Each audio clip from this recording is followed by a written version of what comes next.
Lecture ऐकलं असेल तुम्ही सगळ्यांनीच, ऐकलंय ना? तर तो हेक्झास्टोन काय करू शकतो आपण थोडक्यात बघायचं आहे. म्हणजे त्याची काय स्पेशालिटी असते ती आपण बघायची. आता त्याच्यामध्ये 16 खनिजे आहेत, त्या 16 खनिजांचं वेगवेगळं काम आहे. तर तो बनलेला स्टोन आपण कशा पद्धतीने वापरू शकतो म्हणजे त्याची स्पेशालिटी, बरोबर? आता पाडेकर आई वेगळ्या आहेत, दीक्षित आई वेगळ्या आहेत. 9 का 10 आहे काय ते 9 का 10 आहे हो झाले असतील, ते वेळेअभावी तसं पूर्ण करतात. पण 16 स्टोन त्याच्यामध्ये आहेत, तर 16चा मिळून एक आपला हेक्झास्टोन आहे. तर हेक्झास्टोनची स्पेशालिटी काय ती थोडक्यात आपण बघायचं. तर कंपनीचा मेन मटेरियल कोणता आहे माहिती आहे ना? हेक्झास्टोन आहे ना. तर ते फक्त तुम्ही लक्षात ठेवा जरा. हेक्झास्टोन किती स्टोनने बनलेला आहे? 16. काल कोणीतरी उत्तर दिलं 1000. 16. अरे बापरे म्हटलं, रोज रोज आम्ही सांगतोय आणि असं काय आहे हा? तर 16 स्टोनने तो बनलेला आहे. शिवाय बघा, हेक्झास्टोन मधून एका मिनिटाला किती FIR रेज म्हणजे सूर्याच्या कोवळ्या किरणांचा फायदा तुम्हाला एका मिनिटाला किती मिळतो? तर तो किती आहे? 2 ते 3000 नॅनो मायक्रोमीटर मध्ये दिले जातात. हेक्झास्टोन मधून एका सेकंदाला किती मायनस आयन्स निघतात? ऑक्सिजन लेवल वाढवणारा हा जो घटक आहे मायनस आयन्स, हिल स्टेशनवर असतो म्हणजे टेकडीवरती वगैरे शुद्ध हवा जिथं असते तिथे, तर त्याची तो किती आहे बघा, एका सेकंदाला तुम्हाला 862 इतका दिला जातो. हेक्झास्टोनला होल का दिलेला आहे? हा होल आहे तो कशासाठी? आपण चिकटपट्टीने लावतो तेव्हा आपल्याला आम्ही काय करतो, तो होल पाडतो की नाही, हवा पास होण्यासाठी एक कारण आहे. आणि दुसरं म्हणजे जेव्हा मॅट वरती असू दे, बेल्ट वरती वगैरे लावण्यासाठी तो इझी लावता यावा किंवा निघू नये सुद्धा, ह्याच्यासाठी रिपीट मध्ये फिक्स करावा ह्याच्यासाठी हा होल ठेवलेला आहे. बघा, रिपीट मध्ये फिक्स करण्यासाठी किंवा त्याला हवा पण पास होण्यासाठी ठेवला. हेक्झास्टोन हा षटकोनी आकाराचा का आहे? षटकोन हा एक आकार आहे जो ऊर्जा आकर्षित करू शकतो. ऊर्जा आकर्षित कोपरे असल्यामुळे तो त्या कोपऱ्यांमध्ये जी काय बाहेरची आपल्याला जी गरजेची गोष्ट आहे, आता जसं ऑक्सिजन लेवल आम्ही सांगतो, मायनस आयन्स सांगतो, FIR रेज सांगतो, ते आपल्याकडे आकर्षित करण्यासाठी म्हणून असं हा कोपरे दिलेले आहेत, ऊर्जेची लेवल वाढवण्यासाठी. हेक्झास्टोन हा विदाउट बघा सिलिकॉन प्रोडक्टला फिट केलेला आहे म्हणून हे होल ठेवलेला. सिलिकॉन वापरावं लागू नये ह्याच्यासाठी फिट करण्यासाठी म्हणून होल ठेवला रिपीट फिक्स. कारण बघा, सिलिकॉन जो आहे तो आरोग्यासाठी चांगला नाहीये, नुकसानदायक असू शकतो. म्हणून हेक्झास्टोन हा स्टिचिंग आणि रिबीटने लावलेला आहे. आता इकडची आपली फोल्ड बँड आहे बघा, त्याला काय केलं, वरून नेट आहे ना, जाळी स्टिच केलेली आहे म्हणजे जाळी आपण शिवली गेलेली आहे. आणि इकडे डायरेक्ट स्टोन दिसतात ते रिबीट मध्ये फिक्स केलेले आहे.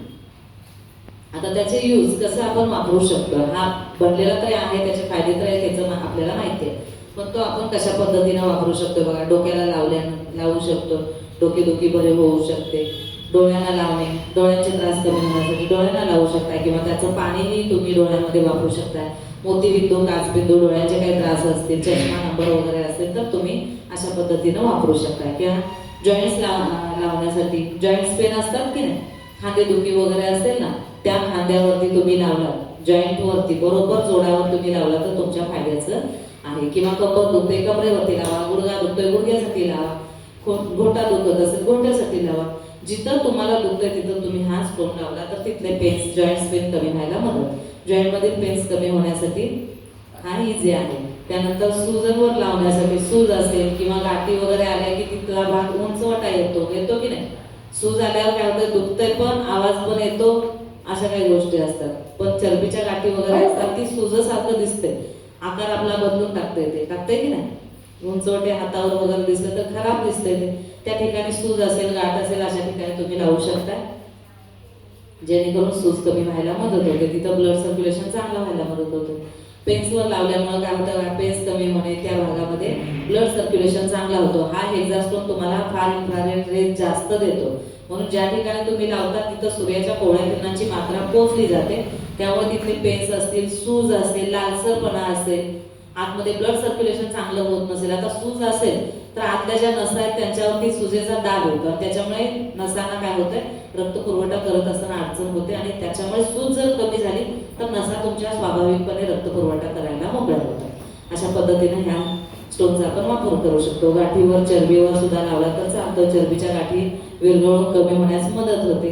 ब्रेस्ट गाठीवर लावण्यासाठी पण मदत होते. आता काही जण ब्रेस्ट कॅन्सर असतो की नाही, अशा काही गाठी वगैरे लक्षणं जरी लक्षात आली तरी आपण तिथं लावू शकतो. किंवा काही वेळेला दुधाच्या गाठी म्हणतो आपण, त्यावेळेला तुम्ही तिथं लावलं किंवा फिडिंग केलं नाही केलं, जर दुखत वगैरे असेल तर त्यावेळेला तुम्ही हा लावला तर एकदम इझी तुमच्यासाठी हा वापरून तुमचे कोणालाही त्रास न सांगता आपण बरे करू शकतो. बघा, लेडीजच्या नाभीच्या 3 इंच खाली वरती असं स्टोन हा लावू शकतो. आता नाभी आपली जिथं आहे तिथून बरोबर खालवर असं त्रिकोण आकार करायचा. इकडे 2 असे लावायचे आणि बरोबर खालच्या बाजूला असा त्रिकोणी ह्याच्यामध्ये जर तुम्ही लावला तर गर्भाशयाचे काही त्रास असतील, कॅन्सर असेल किंवा पीसीओडीचे प्रॉब्लेम म्हणतात, पाणी रेग्युलर काही असेल तिथं, सफेद पाणी जाणं, खास खुजली वगैरे असे असतात ना, किंवा गर्भधारणा होत नाही, अशा कोणतेही त्रास असतील तर अशा वेळेला तुम्ही हे 3 स्टोन जर लावले तर तुम्हाला जास्त फायदे मिळू शकतात. पाणी सुद्धा रेग्युलर येण्यासाठी मदत होते. पाणी पिण्याच्या भांड्यात सुद्धा जर ठेवलं तर पाणी ह्याचं पिल्यामुळं काय होतंय, अल्कलाईन, करपे सर, अल्कलाईन बरोबर आहे ना. तुम्ही पाण्यामध्ये प्यायल्यामुळे काय होतंय, पाणी तुमचं अल्कलाईन होतं आणि त्याच्यामुळे शरीरासाठी जी काही स्वच्छता करण्यासाठी पाण्याचा आपण यूज करतो ना, आता आंघोळ तर करतोय आपण, दात घासतो, युरिन मोशन, हे वरून झाली स्वच्छता, पण शरीराची आतून स्वच्छता कशी करणार. मग जर करपे ढेकर वगैरे आले, मळमळ जळजळ अशी काय व्हायला आपण काय करतो, इनो वगैरे घेतो, सोडा खातो, फार काय इनो सारखं, लिंबू सोडा वगैरे असं काय काहीतरी आपण घेत असतो. अशी करून स्वच्छता किती दिवस करत राहणार शरीराची, पोटाची आतली, बरोबर.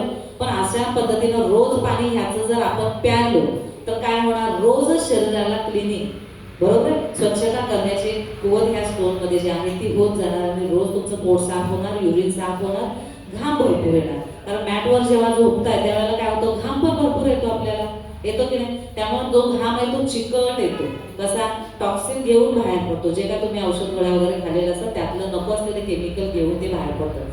म्हणून काही वेळेला लोक आम्हाला असं पण सांगतात की युरिनला वास पण येतो आणि ती पिवळी बनते.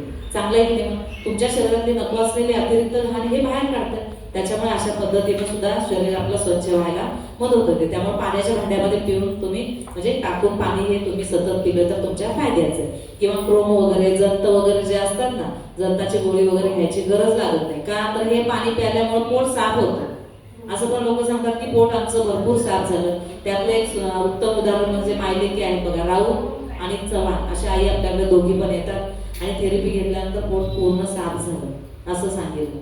वेटे चवले अशा पण मायलेकी येतात, त्यांची तर फॅमिली पूर्ण येते. त्यांनी सुद्धा स्वतः सांगितलेलं आहे की जेव्हा आपल्याकडे बेल्ट वापरायला होता ना, तो बेल्ट वापरल्यामुळे इतकं पोट साफ व्हायला रोज गोळी घ्यावी लागत होती. किंवा ते तुमचं जेलोसिल वगैरे असतं ना, असं काही लिक्विड घ्यायला लागत होतं, असं काही घ्यायची गरज लागत नाही. त्यामुळे अशा पद्धतीनं तुम्ही वापरू शकताय. बघा, कमी पाण्यामध्ये वापरून स्टोन तुम्ही, स्टोनचं पाणी तुम्ही डोळ्यात सुद्धा वापरू शकता. डोळ्याला टाकल्यामुळे काय होतं, डोळ्याची गंदगी, घाण वगैरे जे काय असेल, जळजळ इकडे असेल, घाण वगैरे असेल, आता धूळ जी जाते, हे पापण्या जे आहेत त्याच्या इथं घाण अडकत असते, त्याच्यामुळे खाज वगैरे पण येते. तर अशा पद्धतीने तुम्ही हे वापरल्यामुळे घाण भरपूर बाहेर पडायला पण मदत होते.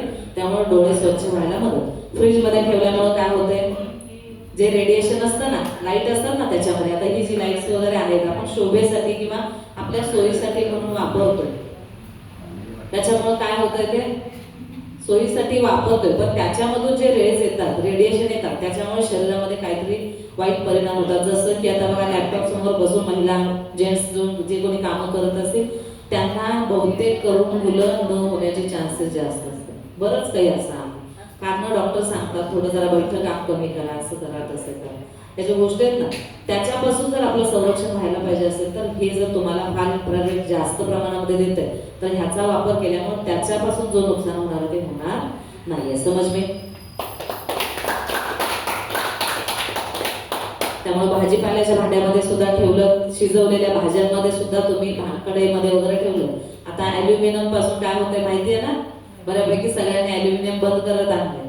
स्टील किंवा आपलं खापराची भांडी वगैरे असेल बघा, तशी म्हणा, मातीची भांडी वापरतात किंवा पितळी वगैरे. पितळी आता तर मिळत नाहीये, जुनं गेलं, जुनं ते सोनं म्हणतो आपण, म्हणण्यापुरतं आहे. हा, तर अशा काही गोष्टी आहेत. तर ॲल्युमिनियममुळे आपल्याला काही नुकसान होतंय. आपल्याला जर बघायचं असेल तर काय करा, ॲल्युमिनियमच्या भांड्यामध्ये पाणी 1-2 दिवस भरून ठेवा, त्याच्यामध्ये थोडंसं मीठ टाकून ठेवा. काय होतंय भांडं, काळं होत आहे त्याला फोड येतात की नाही? हे एक परीक्षण आहे. मी पण हे करून बघितलेलं आहे म्हणून तुम्हाला स्पष्ट सांगितलं. तर हे करून बघा. आणि जर आम्ही त्याच्यातच भाजी आमटी करत असू, सकाळी केली संध्याकाळपर्यंत त्या भाजीमध्ये भाजी आमटीमध्ये मीठ असतं, त्या मिठामुळे त्याच्यामध्ये जे काही होणार आहे ते होणारच आहे. रासायनिक क्रिया, ती नको असलेली क्रिया असणार आहे. त्याच्यामुळे जे नुकसान होतं ते कॅन्सर सारख्या काही गोष्टी होतात. ते होऊ नये याच्यासाठी आपल्याला स्वतःचं प्रोटेक्शन करणं गरजेचं आहे. समजले? त्याच्यामध्ये दही, दूध, आता मुलांना जे दूध देतो त्याच्यामध्ये टाकलं तर त्याच्यामध्ये सुद्धा त्याचे जे काही तत्व आहेत ते उतरल्यामुळे त्या मुलांसाठी टॉनिक सारखं होऊन जाईल. किंवा दह्यामध्ये जर तुम्ही टाकलं तर दही सुद्धा चांगलं लागण्यासाठी, घट्ट लागण्यासाठी आपल्याला मदत होते. अशा पद्धतीने हे वापरू शकता. किंवा हेअर ऑइल, जे काय डोक्याला तेल लावतो आपण त्या तेलामध्ये एखादा टाकून द्या. आता माझे सुद्धा असे वरती दिसतात बघा, दुपारच्या पुढे ना थोडेसे टाकू असे वर येतात. का नाही विचारलं ना तर ते होत नाही. त्यामुळे बारीक बारीक केस हे येतच राहतात. ते कधी ना कधी लांबडे होतात की नाही? काळे होत असतील तर तिथं म्हणजे पांढरे होत असतील तर काळे राहावे, ह्याच्यासाठी सुद्धा आहे. हा स्टोन तुम्हाला फार इन्फ्रारेड रेज देतोय, म्हणजे सूर्याची कोवळी किरण.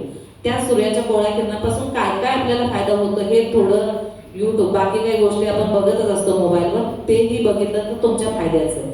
मग एक्झा स्टोन मधून जर फार इन्फ्रारेड रेज जास्त प्रमाणामध्ये मिळत असेल तर दात मजबूत होतात, हाडे मजबूत होतात, केस चांगले बनतात, शरीर चांगलं बनायला, मांसपेशी चांगल्या बनायला, एकंदरीत सगळी शरीराची रिकव्हरी व्हायला आपल्याला मदत होते. समजले?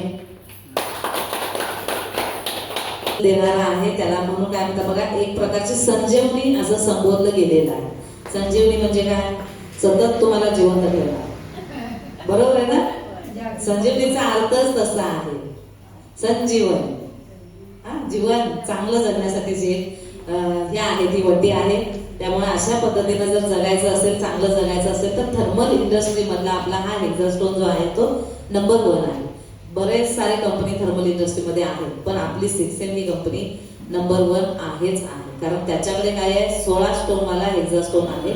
त्याच्यामुळे तुम्हाला जास्त फायदा होतो. म्हणून नंबर 1 कंपनीची तुम्ही थेरपी घेताय तर नंबर 1 राहायला तुम्हाला मदत होणार आहे. सर्वांसाठी जोरदार